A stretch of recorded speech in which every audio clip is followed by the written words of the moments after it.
শুভেচ্ছা বাঙালিয়ানা প্রদেশের সংবাদে স্বাগত। শুরুতেই শুনে নিচ্ছি সংবাদ শিরোনাম। পাশ হওয়া এডিপিতে নাটকীয় পর্যায়ে বরাদ্দ কমছে স্বাস্থ্য, সামাজিক সুরক্ষা, শিক্ষা ও কৃষিতে, বাড়ছে স্থানীয় সরকার ও পরিবেশে। ভয়াল 6 জানুয়ারি আজ মুক্তিযুদ্ধের পর দিনাজপুরে এক দুর্ঘটনায় শহীদ হন 5 শতাধিক মুক্তিযোদ্ধা। মহারাজা স্কুল ট্র্যাজেডি নামে পরিচিত এই ঘটনা নিয়ে বিশেষ প্রতিবেদন দেখবেন বাঙালিয়ানা প্রদেশের সংবাদ শেষ হওয়ার পরে। এবারে অন্যান্য সংবাদের সঙ্গে বিস্তারিত।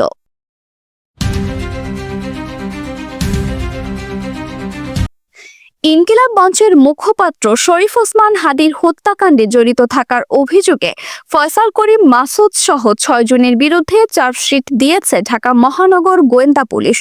পল্লবী থানা যুবলীগের সভাপতি এবং ঢাকা উত্তর সিটি কর্পোরেশন 6 নম্বর ওয়ার্ডের সাবেক কাউন্সিলর তাইজুল ইসলাম চৌধুরী বাপ্পির নির্দেশে এই হত্যাকাণ্ড ঘটানো হয়েছে বলে প্রমাণ পেয়েছে ডিবি। 17 জনের বিরুদ্ধে চার্জশিট দেওয়া হয়েছে, এর মধ্যে 12 জন গ্রেফতার হয়েছেন। বাকি পলাতক 5 জনের গ্রেফতারে অভিযান চলছে। ডিবি প্রধান শফিকুল ইসলাম বলেন, কার্যক্রম নিষিদ্ধ আওয়ামী লীগের বিরুদ্ধে বক্তব্য দেওয়ায় বাপ্পি ক্ষুব্ধ হয়ে এই হত্যার পরিকল্পনা করেন। হত্যার নতুন অগ্রগতি থাকলে সম্পর্কিত রিপোর্ট দেওয়া হবে।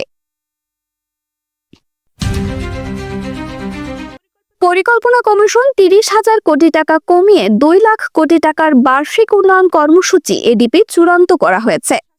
এবার স্বাস্থ্য ও সামাজিক সুরক্ষা খাতে সর্বোচ্চ 74% কাটছাঁট করা হয়েছে।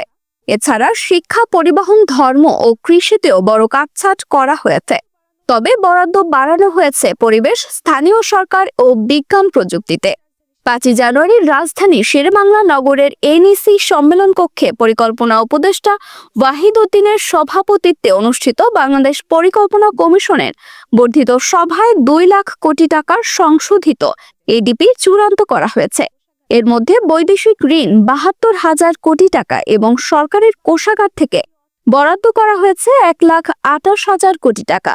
12 জানুয়ারি জাতীয় অর্থনৈতিক পরিষদে নির্বাহী কমিটির সভায় প্রধান উপদেষ্টা সংশোধিত এডিপি অনুমোদন দেবেন। মন্ত্রণালয় ও বিভাগের ক্ষেত্রে সবচেয়ে বেশি 77% কমানো হয়েছে স্বাস্থ্য, শিক্ষা ও পরিবার কল্যাণে। 73% কমানো হয়েছে স্বাস্থ্যসেবা বিভাগে।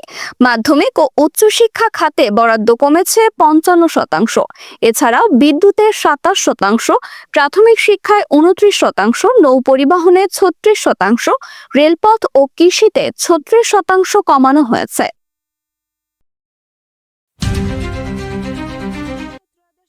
আসন্ন ত্রয়োদশ জাতীয় সংসদ নির্বাচন ও গণভোটকে সামনে রেখে প্রথমবার পোস্টাল ভোট বিডি অ্যাপের মাধ্যমে রেকর্ড সংখ্যক ভোটার ডাকযোগে ভোট দেওয়ার জন্য নিবন্ধিত হয়েছেন।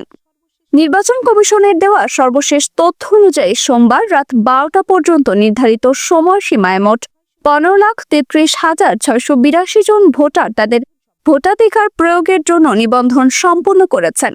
গত 18 নভেম্বর থেকে শুরু হওয়া এই ডিজিটাল নিবন্ধন প্রক্রিয়ায় পুরুষ ভোটারদের আধিক্য লক্ষ্য করা গেছে। আবেদনকারীদের মধ্যে 12,81,434 জন পুরুষ এবং 2,52,246 জন নারী ভোটার রয়েছেন।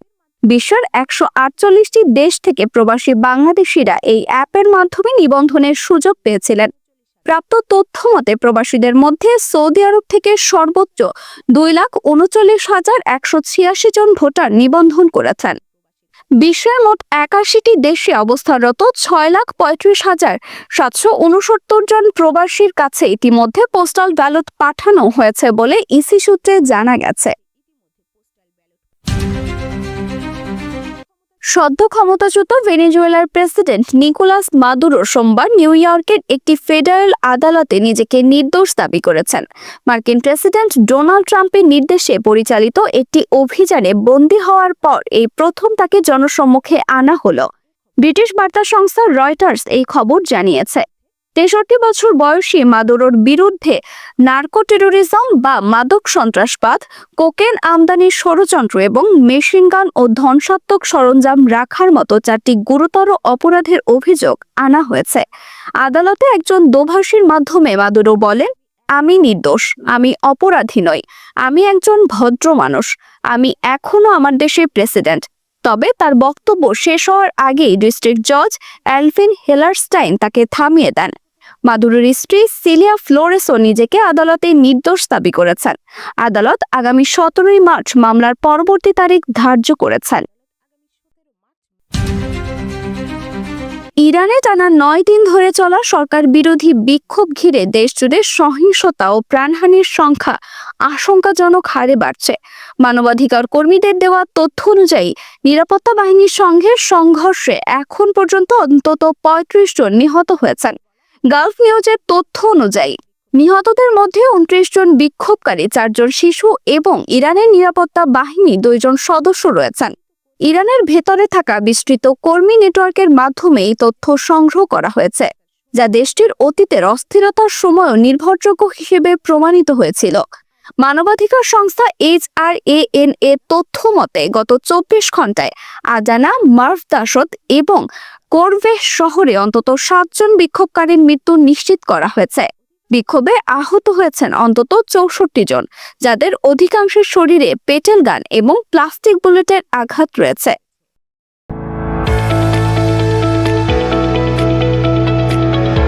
এবারে শুনে নিচ্ছি বাঙালিয়ানা বাণিজ্যের সংবাদ। দেশের আর্থিক খাতে শৃঙ্খলা ফেরাতে বড় ধরনের শুদ্ধি অভিযানে নামছে বাংলাদেশ ব্যাংক।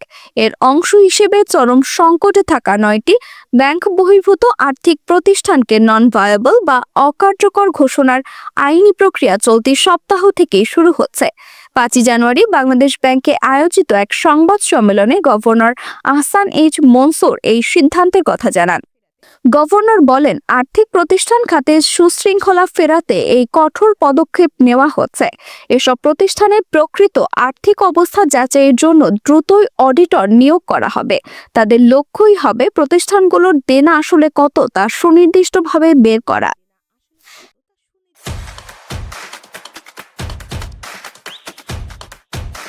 এবারে শুনে নিচ্ছি বাঙালিয়ানা ক্রীড়া সংবাদ। আইপিএল থেকে মুস্তাফিজুর রহমানকে বাদ দেওয়া নিয়ে নতুন তথ্য সামনে এসেছে। কলকাতা নাইট রাইডার্সকে এই নির্দেশ দেওয়ার আগে ভারতীয় ক্রিকেট কন্ট্রোল বোর্ড কোনো ধরনের সাধারণ সভা করেনি। এমনকি বোর্ডের সব সদস্য বা আইপিএল গভর্নিং কাউন্সিলের সঙ্গেও এই নিয়ে আলোচনা করা হয়নি। ভারতীয় গণমাধ্যম দ্য ইন্ডিয়ান এক্সপ্রেসের একটি প্রতিবেদনে দাবি করা হয়েছে, সিদ্ধান্তটি নেওয়া হয়েছে বোর্ডের একদম শীর্ষ মহল থেকে। প্রতিবেদনে বলা হয়েছে, মুস্তাফিজকে বাদ দেওয়ার বিষয়টি অনেক বোর্ড কর্তাই জানতেন না। বাঙালিয়ানা প্রদেশের সংবাদ শেষ হলো। ধন্যবাদ।